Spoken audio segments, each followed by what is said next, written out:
అస్సలాం వాలేకుం అందరికీ నమస్కారం। ఈరోజు బారా షహీద్ దర్గా వద్ద రొట్టెల పండగ ప్రసిద్ధిగాంచిన భారతదేశంలో నెల్లూరు బారా షహీద్ దర్గాకు ఒక పేరు ఉంది।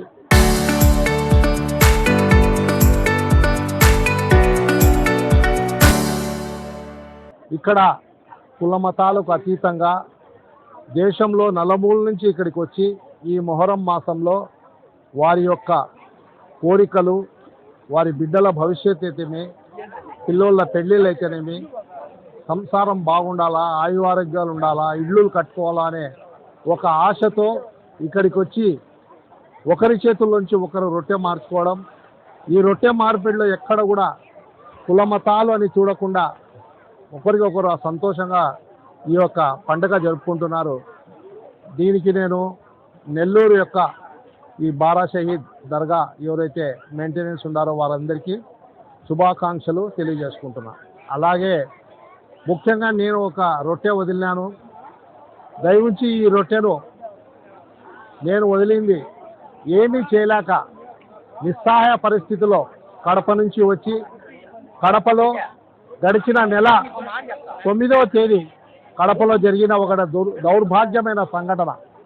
ఆ సంఘటన ఏమంటే, రెండు వర్గాల మధ్యలో ఈ గొడవ అని అధికారులు సృష్టించి ఈ రోజు వరకు ఆ యొక్క కేసులో దాదాపు 100 కుటుంబాలు తనకలాడుతున్నాయి। ఒక పక్క టిప్పు సుల్తాన్ సర్కిల్ అని, ఒక పక్క హనుమాన్ సర్కిల్ అని, రెండిటి మధ్యలో ఎవరైతే మెయిన్ ఉన్నత అధికారులు ఉన్నారో దాన్ని శాంతియుతంగా పరిష్కరించాల్సింది పోయి దానిని ఒక పెద్ద సీన్గా క్రియేట్ చేసి కేవలం కొంతమంది యువతల వాళ్ళు అవతల వాళ్ళు రాళ్ళు విసురుకుంటే ఆ రాళ్ల వల్ల ఒక సిఐ గారికి దెబ్బ తగిలితే దాని మీద అటెంప్ట్ మర్డర్ కేసు అని 2 గంటలు హాస్పిటల్లో ఉన్న వ్యక్తి ఆయన ఇచ్చిన ఫిర్యాదు మేరకు ఒకే వర్గానికి 59 అని ఒక 50-60 మంది, FIR 60 అని ఒక 40 మంది దాకా ఈ విధమైనటువంటి సెక్షన్స్ పెట్టి వాళ్ళను ఈ పొద్దు కడపలో లేకుండా దాదాపు 100 కుటుంబాలు కడపలోనే లేకుండా బక్రీద్ పండుగ పోయింది। అదేవిధంగా ఈరోజు మొహరం పండుగకు కూడా వారు కుటుంబ సభ్యులతో దూరమై చాలా బాధపడతా అవసరం పడతా ఉన్నారు। నేను చంద్రబాబు నాయుడు సార్ గారికి విన్నవించుకుంటాను, ఆ దండం పెట్టి ఈ వీడియోను మీ దాకా షేర్ కావాలని ప్రజలను, హిందూ ముస్లిమ్స్ క్రైస్తవ సోదరులందరినీ విన్నవించుకుంటున్నా।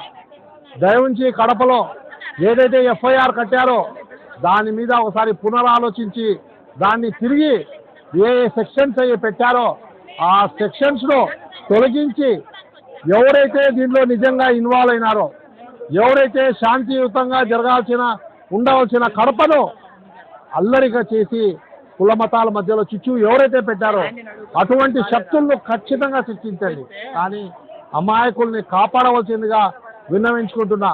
సార్, ఇప్పుడు ఎవరైతే సాయి తేజ అనే ఒక అబ్బాయి చనిపోయినాక పోలీస్ కస్టడీలో చనిపోయినాడని ఈ పొద్దు మీరు తీసుకొచ్చి ఆ అబ్బాయిని సిఐడి దారిగా దర్యాప్తు చేస్తున్నారు।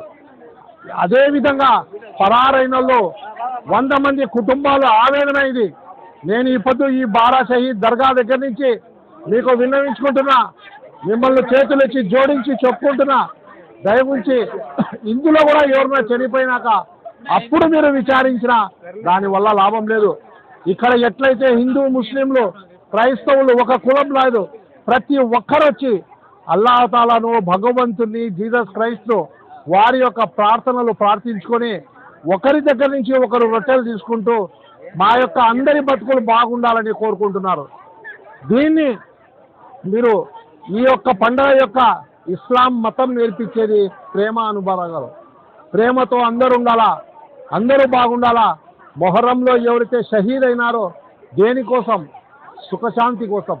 కాబట్టి నేను విన్నవించుకుంటున్నా, చంద్రబాబు నాయుడు గారు ఒక్కరుగారి సార్ ఆలోచించండి, మీ దృష్టికి వచ్చిందో లేదో కడపలో ఘోరాతి ఘోరంగా ఒక సర్కిల్ విషయమై 100 కుటుంబాలు ఊరు వదిలి పారిపోయినారు। వాళ్ళ కనీసం బెయిల్ దొరకడం లేదు, యాంటీసెప్టిక్ బెయిల్ దొరకడం లేదు। దీని మీద మీరు పునరాలోచించి ఒక కమిటీని వేసి వీరికి న్యాయం చేయాల్సిందిగా చేతులెత్తి జోడించి విన్నపం చేసుకుంటున్నారు సార్. ఎస్పీ గారు, ఇది కొంతమంది అధికారులు మీ దృష్టికి ఏం తీసుకొచ్చారో, కడపలో ఎస్పీగా పనిచేసిన వాళ్ళు ప్రతి ఒక్కరికి మంచి పేరు వచ్చింది. మీకు ఈ చెడ్డ పేరు రాకూడదు. ఇక్కడ ఎలాంటి హిందూ ముస్లింల యొక్క తగాదాలు గలాటాలు అనేది లేదు. కొంతమంది వాళ్ళ రాజకీయ స్వార్థం కోసం చేసుకుంటున్నది. దానిని మీరు ఒకసారి ఆలోచించి ఆ ఇన్వాల్వ్మెంట్లో ఉండే వాళ్ళందరినీ శిక్షించండి. అమాయకులైన వాళ్ళందరినీ విడిపించండి. నేను ఏ ఒక్క హిందూ సోదరుని పేరు కూడా ఈ ఎఫ్ఐఆర్లో చేర్పించండి అని కోరడం లేదు, చేర్పించండి కూడా అనగను. ఇప్పటికే వీళ్ళు ఇబ్బంది పడుతున్నారు. వీళ్ళని కాపాడవలసిందిగా మిమ్మల్ని ఎస్పీ గారిని కూడా నేను వీడియో ద్వారా విన్నవించుకుంటూ